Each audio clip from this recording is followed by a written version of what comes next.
Seems like things are getting a little bit more intense for people. This happens seemingly in a cycle. Something to do with the stress of the holidays, as if that's an automatic, as if that's a given. This particular point in time, there seem to be a lot of requirements, and a lot of people wanting to live up to those requirements. Hmm. You don't have to. It's a good place to start. You don't have to. You don't have to continue building the construct. You don't have to continue supporting the charade. If you sense there's a charade occurring, if you sense that there's a participation within the charade, just remind yourself you don't have to.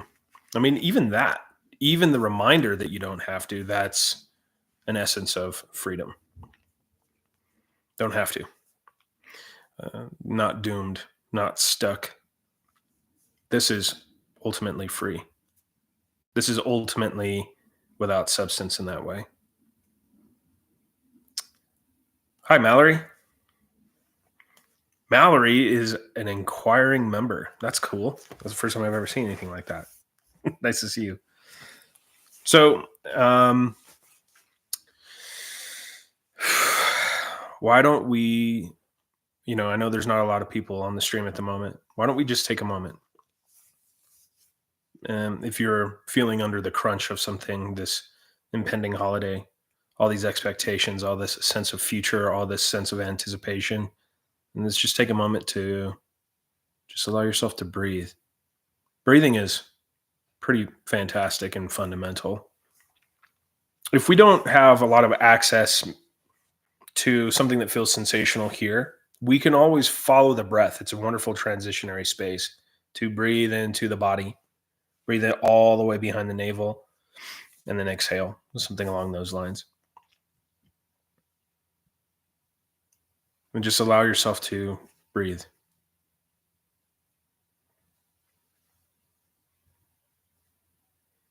And maybe while you're breathing, there's an indication of something else. This is just where curiosity is going. Follow that sense of attention. Maybe something in the gut.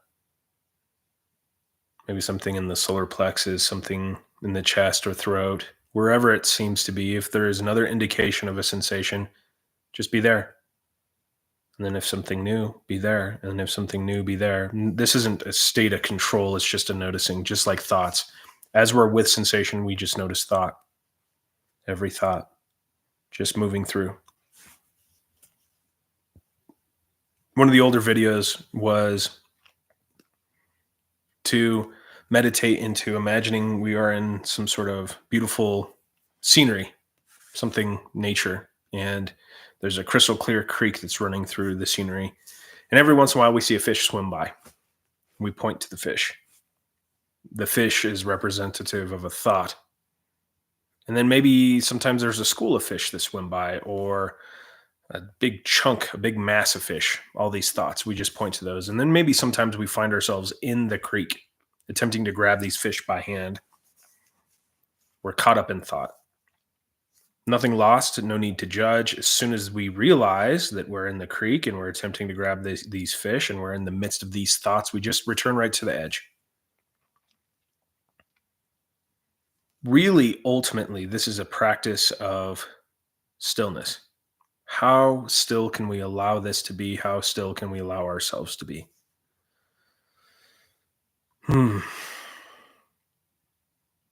Maybe you can start to feel something else, sense something else beyond the classical senses of taste, touch, smell. There is a sense of thought, another sense, maybe a sixth sense of thought, and then there's also something else that's felt. This sense, this feeling that is being spoken of is most easily accessed through the transitionary space of body sensation, just allowing ourselves to feel. That's it. Just like that. So if you allow yourself to be in the midst of those sensations, you might start to get a sense of something else, something that's really ubiquitous, something you're made out of in your breathing, and that is essentially well, is everything. It can be sensed, it can be felt. When the statement of everything is touching comes up, it's not really pointing to a physical sense of form as much as this is all felt. There's a sense of the I am, or you can say God, or you could say the universe. We sense it. It's felt, maybe not in a physical way, and maybe not in the same way that we sense thoughts, yet it is felt. And the closer we get to our sensational space while also perceiving a thought, this spreading of attention ultimately leads to a sense of something else. That's kind of where the finger is pointing at the moment. It's like that old Buddhist adage of the monk pointing to the moon and the aspirant staring at the end of his finger. And the statement is usually said, do not mistake the finger for the moon.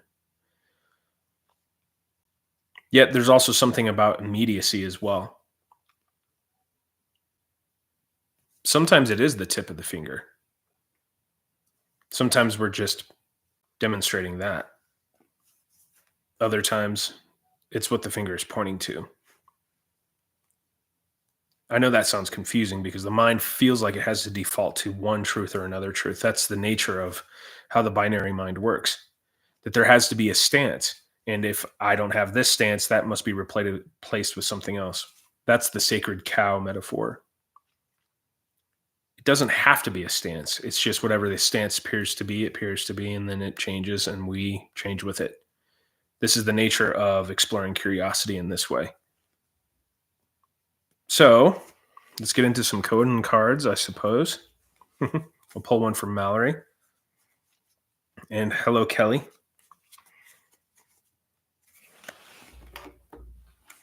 All right, this one's for Mallory. This one says, insights have no meaning. Which can be really challenging for some people. An insight itself has no substance. It's momentary. The insight itself was about the moment, about that which was spontaneous. It doesn't necessarily have an ongoing, lingering message. Not all insights, in fact, most insights don't show up in the form of language or thought anyway. They don't have a translation. Integrity is being in the midst of an insight without having any relation to anything else. That is the moment. There is nothing else to relate it to. Insight has a sensation. It has an experiential value. It feels clear, clean, powerful, however you would like to characterize that. And it doesn't have any meaning at all. All right, Kelly wants a card. This one's just a good inquiry card, actually. This one says, what cannot be felt? I know the focus is a little funky on this camera. To sit with that, what cannot be felt? And ask that question, and if an answer arises, follow the breadcrumbs. You know, some of the best part of inquiry is as we ask inquiry, if answers come up, to continue down that path until there's a vacancy of an answer, a vacancy of a reply. That's one aspect of inquiry, which actually can be really revealing in terms of attention and curiosity. Another aspect of inquiry is to stick with the inquiry regardless of the answers. Play with both. They actually are both extremely useful. What cannot be felt? Nico's here.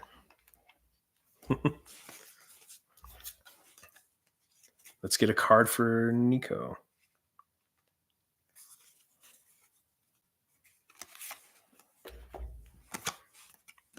Oh, let's show the back again. I haven't seen this one for a while. This one says, the story is just a game.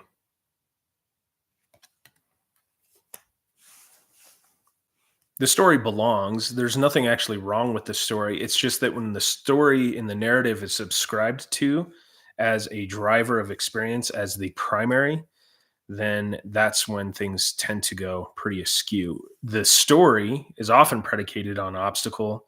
The story is often predicated on suffering itself. That it's an accessory experience. The story is always reflective. The story is always pointing to something. The story, in the analogy of the monk pointing to the moon, is the finger, and the moon is this. Joseph Campbell in The Power of Myth, talking about the hero's journey, he's speaking specifically to the aspects of story that are embellished. Story itself is a myth. It may have some aspects of truth, yet not really verifiable. And they tend to be overblown and exaggerated. And to be too invested into a story in terms of accuracy means that the story really is running the experience. It is the driver of the experience. Here, to point to the story as just a game is showing that, yes, it's a game. It's an accessory. It isn't the driver of the experience. So just a note of caution. Story is not to be rejected. It is to be challenged, and maybe not forcefully challenged, maybe not hostilely challenged. Yet it is to be challenged as the truth or the overlay of experience or the overlay of this moment. That's all. And if we begin to allow story to be what it is, which is just an accessory, then we can start to see that there's a little bit of a game afoot with the story, a way to transmit experience with other people. Something beautiful about story is in relaying a story, even of this path itself, other people out there hear the story and they get the essence of what's underneath the content and they go, wait, that's me. That's so familiar. That's so common. This is why we love story. It's the essence of the story. The essence of the story, which is still just this. It's not necessarily the details. It's not necessarily the content. This is the benefit of any kind of spiritual parable or practice or holy book is there's the story aspect and then there's the essence. The wisdom is always between the lines. Don't get caught up in the minutia or the details of the story. The story in that regard is not the driver. It's just pointing to something. The story is the finger. All of this is the moon.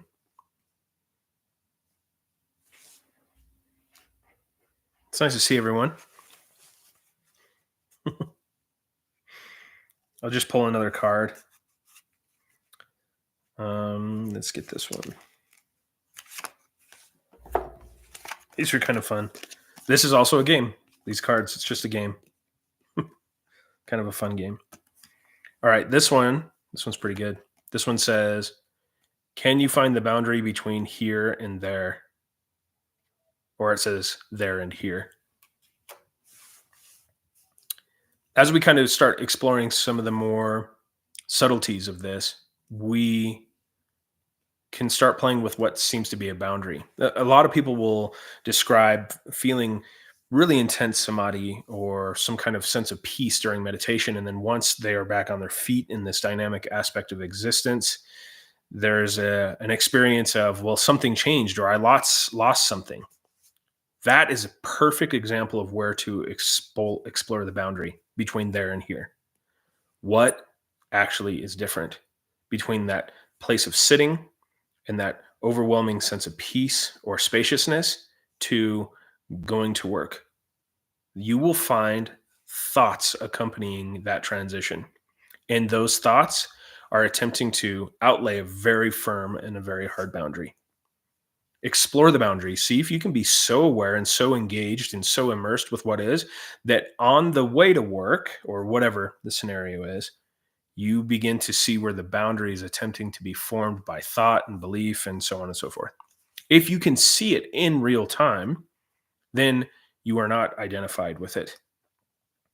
You are present. There's a powerful experience. That can work with everything. It can work with sensations in the body. If a sensation appears to be here in the stomach, find the boundary where the sensation is not and see if you can allow yourself to oscillate into that seemingly empty or cooler space back into the sensation, and all the while zooming in to find the very boundary of that space. It shows up everywhere. Ask yourself, how creative can I get? How creative can intuition show up here where I can explore all these seemingly firm boundaries? And you will find that every boundary itself is a belief. So when we ask, can you find the boundary between there and here? That's essentially where we're pointing. It doesn't have to be subtle to explore boundaries. This really is all that exploration. In the visual field, subject, object, form, even in the space of meditation, to be in the midst of what these five senses seem to be, is there actually a boundary between what is seen, what is heard, what is felt, what is smelled, tasted, so on and so forth. Explore every boundary. Allow creativity to kind of guide the way, along with curiosity, along with a sense of innocence, just to see, for no reason, not to achieve an outcome that's been strategized or prepared for. It's kind of a light game, yet very powerful game when we begin to see that it becomes very difficult to identify a boundary. And it's also okay if you seem to be able to identify a boundary. If you do find a boundary, stay there. Remain in that space so that you allow yourself to continue to experience and explore. Hey, Jade. Let's get a card for Jade.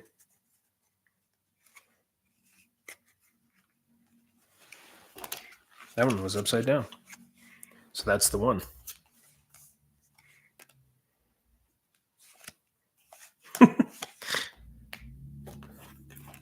All right. This one is actually the same card. So I'm going to pull. It's just got a different wording. So I'm going to pull another one after that too. This one says, can you find the boundary between then and now? It's very similar with there and here. That it does kind of point a little bit more to an attachment or fixation on sense of time, flowing of time. That one's really good.